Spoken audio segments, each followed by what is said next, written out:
Hello, good morning, or greetings everyone, wherever you are in the world. I'm very egocentric here in Australia, so I always say morning, but in fact, we've got people all over the world here doing various things at this time of day and night. So I have to remember that. And indeed, my guest today is a special guest who is a transformational coach, and she is actually in America. So this will be my very first Facebook Live with someone over there in America. So I'm very excited about this today. She's in Georgia. She's a transformational coach, and she works with women who, particularly with low self-esteem, low self-worth, and to build that sense of self-worth, self-love. For some people, it does take a whole lot of time. But if you've got a little bit of help, like you have with Tina, things can be progressing so much quicker. So, without any further ado, I am going to introduce Tina. Just to say, thanks for joining us, anyone that's coming on so far. This is great for ladies and gents.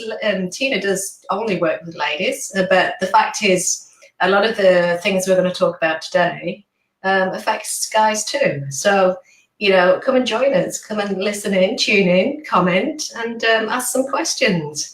I'm going to introduce my first guest, Tina C. Hines. Hello. Come on in. How are you? I am doing well. How are you today? Yeah, I'm stunning. Yes. So welcome all the way from Georgia, Atlanta. Is that correct? Yes, I am from Georgia. I was born and raised in New Jersey, and I relocated to Georgia about 1.5 years ago.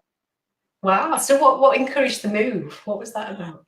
I hung up my corporate coat and decided to take a leap of faith and focus 100% on my coaching practice. And when I was taking this leap of faith, I made the decision that I also wanted to relocate to another state, get a whole new, get a fresh start. So that's what ended the whole scenario of what happened in a matter of a couple of months. Wow, that is stunning, eh? That is super confident to want to just up sticks and not only move, do something different in terms of the work that you do, but to actually up sticks into another state. Most definitely. Whoa, that is good stuff. So thanks, people, for joining us today. Desiree? Desiree. That's her name is Desiree. Oh, she says hello, Tina. So yes, and nice to meet you. Nice to meet you too. Good to see some unusual names that I can't say very well, so I'm really apologetic for that. Don't worry, I'll help you, Karen. Don't worry, you're fine. And Tony, good morning. Thanks for joining us too. Like I said, this is going to be great for guys as well as gals. It's all going to be very relevant. If you kind of need some kind of insight into how Tina works with, people that have low self-worth, low self-love and low self-care, come along and talk to us. And yeah, thanks, Tony, because I totally agree with that. And Tony says, I think it's important that men understand these topics as well. And I so agree with that. That is so true. A lot of guys don't have the opportunity or the ability and strength to be able to talk about it. And so that is awesome to talk about that stuff. Mm-hmm. Sherry Jones. Hi, ladies. Hi, Sherry. Hi, Sherry. So we've got some lovely ladies here today, and I'm sure you're familiar with most of them. Most of my clients. That's great. That's great to see some people. So you work with people all over the world, right? Or is it just in America? Nope. All over the world, wherever there is a woman, that's where I'm working with them. So they find me on social media from all different countries, all different continents, actually. That is great, isn't it? So tell us a bit about what got you moving from the corporate world into being a transformational specialist. How did that happen? Well, let's see. I don't want to go too far back, but my journey of working with women, of course, I did it in corporate America. And I was working in corporate for like for over 31 years. And during that time frame, I started having women come to my home, and we just would have little gatherings at my home. It started out as a book club, but we never seemed to read the book. We were always talking about life's challenges and some of the things that we deal with as spouses, as parents. And, we addressed the elephant in the room. And Sure. as time progressed, I had gone through my own personal challenges, suffering from clinical depression. And as I was on my journey of healing, I was doing a meditation with Deepak Chopra, and the question was, "Who am I?" Mm. And so when he asked that question, I started processing who I was outside of being a mom, outside of being a bestie, outside of being a daughter. And it just so happens that my friends were coming over for this book club meeting. Sure. And I said, I have a flip chart out. We're going to talk about this. And I said, I got asked this question and I want to know, what do you think about who am I? And they said, we think you're like a motivational speaker, life coach, or something of that sort, because you're always helping us. And Okay. so as time progressed, I went ahead and I got my certification for life and motivational coaching and transformation coaching. And I was still working in corporate America, but doing my coaching full time was pulling me. Okay. And especially as I started having women come in my presence more often than not, with a lot of challenges, and especially the age bracket has typically been between about 35 to mid 40s and on up. But we're all finding ourselves, and some of the challenges is they're becoming empty nesters. And so all of a sudden they look in the mirror and like, what happened to me? Where am I? Sure. Okay. And so it just actually started growing from there, of a lot of the work that I've been doing. Wow, that's awesome. So how long have you been doing that now, since you moved to Georgia? Oh, I started before I moved to Georgia, actually. Oh, okay. So I've been doing it. It's been 7 years since I've 7 years. It's been 7 years. Awesome. And, I love the journey. It has its highs and its lows, but at the end of the day, it's rewarding to see the transformation that the women experience. Yes, yes. So you just work online, or you work over there in Georgia too? Do you have a practice? Most of my work that I do is online, except when I host my retreats. My retreats are international, and I take the ladies outside of the United States for retreats, and that's when we work privately at amazing destinations that allow them to really focus on their self-care. Wow, we'll need to talk about that some more later. Hey, how do you do this then? Like, ladies all over the world are contacting you for what kind of issues? What do they present to you as, in terms of the kind of issues that they tell you about? Tell us about that. Yeah, so for the most part, it has been self-esteem challenges, dealing with issues of depression, past emotional pain. They may have had some traumatic experiences in their lives that's impacting their everyday life, relationships. So a lot of different areas that we deal with as women, and the loss of a loved one as well. We address all of them, but I stay in my lane. I always say I stayed in my lane, and I focus on their emotional well-being. And we tap into the areas that have to do specifically with their situation. There is no cookie cutter for this. I can't give you a one blueprint and it fits everybody. The mold does not fit everyone. Absolutely. And you talked about like certain of an age where they are, their kids are fleeing the nest, and they're looking at changing things. They're looking at doing something else. To actually change your life, you have to know where to start. And sometimes it's just having that initial spark of bouncing ideas off someone, isn't it? And saying, I don't even have a clue where I'm starting here, never mind where I'm going. Do you find that? Do you find that a lot of that is that people just don't really know where to start with all this? A lot of times they don't know where to start, but what I've found is this. I always like to go and revisit the past. One of the biggest questions that I ask the ladies is this: what makes your heart sing? What is it that you used to do that you've stopped doing? Maybe because life started happening, you got married, you had children, and everything else overshadowed what made your heart sing, what brought you joy. And once we tap into that, then we can start building from that point on of how that feeling is inside. Does it still make your heart sing, or you want to do something different? So let me give you an example for everybody who's watching. Like perhaps you were a painter, perhaps you did artistic or drawing before you started having children, before you got married. And then all of a sudden you pushed it in the drawer. It's in the back of the drawer. Every now and then you'd find yourself doodling on papers and drawing on papers, but you never really brought it to the forefront of what brought you joy. Sure. And so I asked them, go back and revisit that period in your life. How did it make you feel? Yeah. I mean, go deep inside and explain, how does it make you feel? Did it make you feel glad? Does it make you feel sad? Does it bring a sense of joy to your house, or does it make you feel angry? And there's like, typically they'll say, oh, this was what brings me joy. Well, why can't you go and do that? You don't have to be an artist. Perhaps you can go take a class. Perhaps you can start painting in your home and doing little things. And you can go as far as possibly selling it. But at least you're doing something that feeds your soul. Versus I think that's a great example, because when we have low self-esteem, we tend not to take risks. We tend to avoid things where we're going to fail at things, don't we? And for someone who's embarking on a new career or a new hobby or interest, that fear sets in of, but am I good enough for this? Can I really do this? Is it worth starting something that I can't pursue or persist with or make something out of it? And until sometimes you jump in both feet at the deep end, you never know these things, do you? No. And I like to tell them, I said, your only limitation is you. Your only gauge for success is you.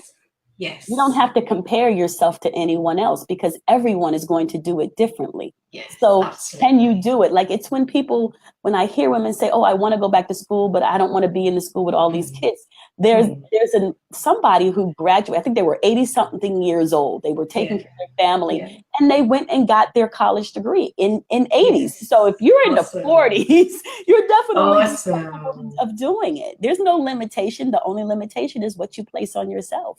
I remember, that's a really good point. I remember when I did my very first skydive, and I've only ever done one, but I'm dying to do another. And I had a terrific fear of heights. I mean, it was a proper phobia, even like just going near the edge of anything. And I got convinced to go up into a perfectly good plane that I jumped out of. I got severely pushed out of, I have to say. And I absolutely adored it. I loved it. I loved the buzz and the excitement. And I thought, yes, I've done this. I've done it. And I got to the bottom and I wanted to do it again. And I've never had a fear of heights since. It completely blew it out of the water. But after, when we landed, the guy said, we said to them, what's the oldest person that's ever done this? And he said, and we had a guy last week who was 100 years old. And this was his wish to come up on it with it, and he absolutely loved it. And that's the thing about, you're never too old. I think there's this self-limiting belief we put on ourselves of, oh, I'm too old for this. I'm past it. I can't do this anymore. Especially if you're starting a new relationship, right? After you either it's gone wrong or you just kind of haven't had one for a while. And the sense is, I'm not worthy of, I can't do this. I'm past it. Nobody will want me. That kind of mentality that we have when we have low self-esteem. But that's the lesson here, is that you're never too old for anything. No, seriously, you're definitely not. And one of the things that I've been talking a lot about for the past few weeks definitely is, all you desire is outside of your comfort zone. Yes. It's not going to come into your comfort zone for you to obtain it. You're going to have to leave your comfort zone in order to do it. So you keep saying, I want to go skydive. I want to go explore. I want to go back to school. I want to play the guitar. Well, you're going to have to step out of your comfort zone in order for that to be able to happen. But that's scary. That's scary for a lot of people. So have you got some tips of the people that you were with? How you get them off that first rung of that ladder? to get them on that roll? Yeah, I typically will ask them, what's the worst thing that could happen? Yes. Like, what's the worst thing? Most people will find themselves concerned about what other people will say, think, or do. Yeah. We focus so much on other people versus what about us? Sure. And I'm really encouraging a lot of reclaiming your power. So I'm like, well, what about you? Why can't you care about what you think and how you feel versus the outside world, who may not even know you? And even the people who think they know you, they don't even know you. Correct. It's all in our head, so Tina, it really is. So we have to get outside of the head. We have to get outside of the head and be with the wider world of what's the opportunity? What have I got to achieve? What can I achieve? And how dare those people say I can't do this, including my own self-critic. How dare it say that I can't do this? Share with you a small story. So I was a teen mom, and I had my son at a young age. So I chose not to go to college. And I didn't go to college until I was in my 30s. And someone said to me, one of my coworkers, because I was working in corporate America, I started at the age of 17. And one of my coworkers said, "Why are you going to school now?" And I said, "Well, what do you mean?" And she's like, "Well, you're already working in corporate America. Why would you want to go to school now? Why would you want to get that degree?" And I was like, "Because I want it for me. I have to do that for me and for no other reason." And I'm uncertain why you would be so concerned that you would try to discourage me to do that. Because sometimes what happens is this: people place their limitations on you. Absolutely. And then negative Nancy sits on your shoulder. You start listening to her, and it has nothing to do with you and everything to do with them. And then all of a sudden you start doubting.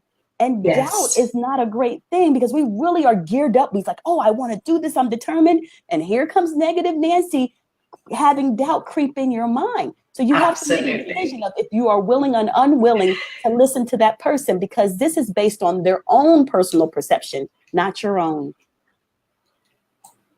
So true. It really is. I like that negative Nancy. That's something that's going to stick with me for a long time. I love it. I love it. Alrighty. So tell us about these little retreats that you do. That's interesting. That you take people away from the America and you take them to somewhere. Where do you take them? So my retreats, they have taken place. They initially started out in the Caribbean. They've been in Turks and Caicos, in Jamaica, Anguilla, British West Indies. And this year we did Bali. We did Bali, Indonesia this year. And how did you find Bali? Actually, last year I went on a birthday celebration trip with my friends, and I said, "I think I want to come back here." And when I came home, I started planning, and I was planning a personal trip of my own, and I just tacked on the retreat. And a few ladies were like, "Oh, we want to go to Bali," and I was like, "Perfect." Yeah. So every year I take them away, and there's a reason. And actually, we're going back next year, and it's 13 women that are going next year. So what's an intimate group now? It's 13 women. But the reason why I created the retreats is because I wanted the ladies to have an experience where they didn't have to be mom. They didn't have to worry about cooking, doing laundry.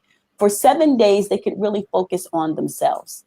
And during this time, we addressed some of the challenges that they may be facing in their lives. For the most part, the women who attend, I've already worked with. So there's no big surprise once we get to the destination. I've already worked with them. So we've already addressed, whether it's the self-esteem, whether it's the physical weight, whether it's the emotional. We've started working on those before they leave the States, before they leave home. That is one of the prerequisites. But they arrive there and they're told to focus truly on being present. You don't have to be present at home. Don't be worried about what's going at home, because you can't fly there that quick. But be present here. Be present with yourself. Be present with the experience. Be present with the culture. And, let's address any other issues that may be under the surface that need to come to the top, so you can return home a different woman. And every trip that I've had, about 95% of the ladies have come home with a new lease on life. And I've had mothers and husbands call me and like, "What did you do with my wife?" There is a definite, they evolve when they escape from all the chaos that they deal with every day. Sometimes we just need that to be mindful of who we are, what we're doing, what we want to do. Does it happen as a group, Tina, or do you do individual stuff with them as well while the retreat happens? The retreats the majority of them are groups. If they request private time, they will have private time. But for the Yeah. most part, some of the ladies already know one another because I have them in an exclusive support group already on social media. Yeah. So they've already connected. They just get to meet face to face now. That's awesome. And I'm going to ask you to pronounce that word again. Desiree? Desiree, like Desiree. Desiree. Sorry, I'm so sorry, Desiree. I've got a block on that double R in your name. Yeah. She's going to be there in 2019. She Yes. can't wait. She's coming to Bali. Your energy, and she'll meet your spiritual sisters. That is awesome, Desiree. I got it. You know, I would love to be there too. It sounds awesome. It sounds like you're gonna have a really stunning experience with Tina, I'm sure. And she's so bubbly and entertaining and interesting and insightful in terms of and optimistic and positive. That's what you need in someone who's taking you away to some retreat in Bali. And yes, and Bali's a lovely place. I spent some time there too, and different islands in Indonesia. But yeah, it is a stunning place, and it is a place where you can just kick back, get your shoes off. Yes, definitely. You don't have to worry about anything. What kind of interventions do you do? I know you do meditation work, don't you? You do some deep meditation stuff. I do meditation work. I'm a huge fan of journal writing. I like to call it releasing the pain through your pen, but it doesn't always have to be pain. Oh, okay. You can be releasing through your pen. I know we briefly discussed it. I'm an intuitive clairvoyant, a medium and an empath, and a healer. So I use my spiritual side in order to help women as well. That's one of my magic gifts that helps me tap deeper into, sometimes they verbally will tell me things, but they won't tell me other things. And I start asking questions that are relative to whatever they may be dealing with. And I'll say, how did you know?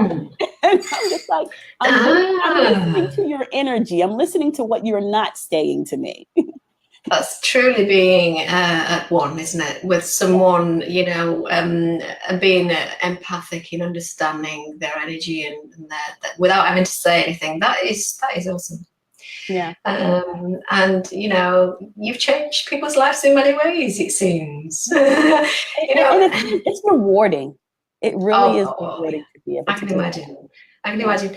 You know, anyone who's left comments afterwards, I know Tina is super busy. She's talking to me, so she will definitely come on and have a look at your comments and respond to you. It's just that she's really busy right now. But thanks keep the comments coming, because this is awesome. It's great to, you know, I've only met Tina once before, and already I can feel her energy. So I'm sure, you know, for you guys that work with her on a regular basis, yeah, she's magical, says Sherry. She's magical. You've got some great fans. So yeah, I'm going to put a lot of the links up after the show, after the broadcast, so people who maybe you haven't met yet, maybe because I'm sure there'll be a lot of folks that I'm connected to here in Australia who would love to meet you. Are you connected with many people over here yet? Someone connected with me before we went live. Oh, awesome. So that's interesting. But I think I've connected with a few people, but I haven't had a dialogue like you and I have had previously when we had our virtual coffee. But slowly but surely, I'm going to be making my way through, because I love being able to connect with other women on the other side of the world, because I like to hear some of their challenges and see if there's any difference from based on what we experience here. But there always seems to be the same theme, a similar theme. You know, I lost me. I need to find me again. And that's what I talk about when it comes to the transformation, for you to really start rediscovering the woman within, really acknowledging her, looking at that woman in the mirror and showing her all the self-love and giving her the self-care and honoring her self-worth. That's awesome. That is truly awesome. Yeah. Well, thanks so much for joining me today. You're very welcome. It's been so much fun. Thank you for having me. I'm glad that you had me. I'm glad we got the days correct. Oh, yeah, don't go there, Tina. Don't go there. But it's great. It's great. It was meant to happen, and we made it happen.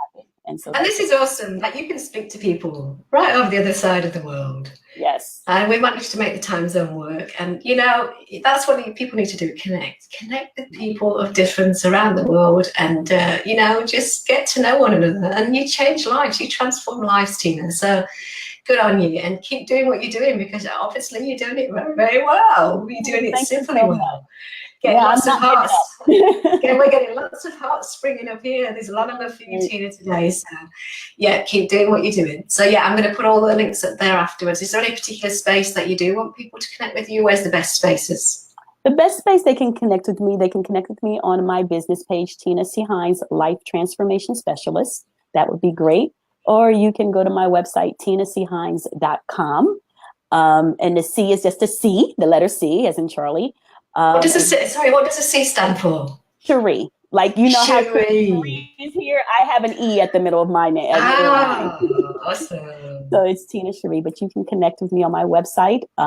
Explore the website, see the information I have there about the retreats and my workshops, and my readings. I love doing my oracle card readings. I love giving people insight where they may need clarity. So that's I forgot to mention, but you do intimate conversations, which I think is a wonderful little idea. And that's on a Sunday morning, your time, isn't it? Yes, Intimate Conversations is at 8 a.m. Eastern on every Sunday morning. It's a safe and sacred space for women. It's not recorded due to the nature of our discussions. And oftentimes we have guests that come in, guest experts who come in who speak on various topics. But it's a safe and sacred space where the women get to see me, I get to see them. And we just talk. We talk about it all. Nothing is off limits. Yeah, Desiree said that's an understatement. That's an understatement. She loves what you do. She really does. And that's great. That's great to see. Awesome. Well, thanks again today, Tina. I'm sure this won't be the last time we chat on here. I'm sure we'll have lots of other things to chat about. So I'm going to say bye for now, but I'm not going to say bye forever. We're going to be good mates, I'm sure. I told you I'm coming to Australia for the Australian Open at some point, and I'm going to come and see you. Oh, you definitely should. You definitely should. I look forward to that. Okay. All right. Thanks, Tina. Have a good day. Or evening, actually. Yes. Take care. Bye. Bye-bye. Oh, so that was a stunning guest, right, today. I mean, Tina is just so lovely. She's so lovely indeed. And yeah, if you want to connect with her, we'll put all the links up after the show. So you can check out what she does. And if you want to go on one of it, if you're a lady, you can only go if you're a lady. But if you're a lady and you want to go on one of her stunning Bali retreats, or wherever she takes you, that would be awesome. Maybe one day she'll do a surprise and you'll not know where you're going. She'll just book it all and you just have to turn up. That would be fun, right? Oh, hey, well, this has been Karen Bartle. I'm from Cherry Hive Facebook group, Blossoming Confidence for Business Women. So if you want to come along and learn more about what ladies do in my group and share some tools, technologies, talent, whatever you want to share, come along and join in. We'd love to have you there. Maybe you can come on a Facebook Live with me too and talk about you and your business and what you do. So for now, have a good day and I'll talk to you soon. Bye.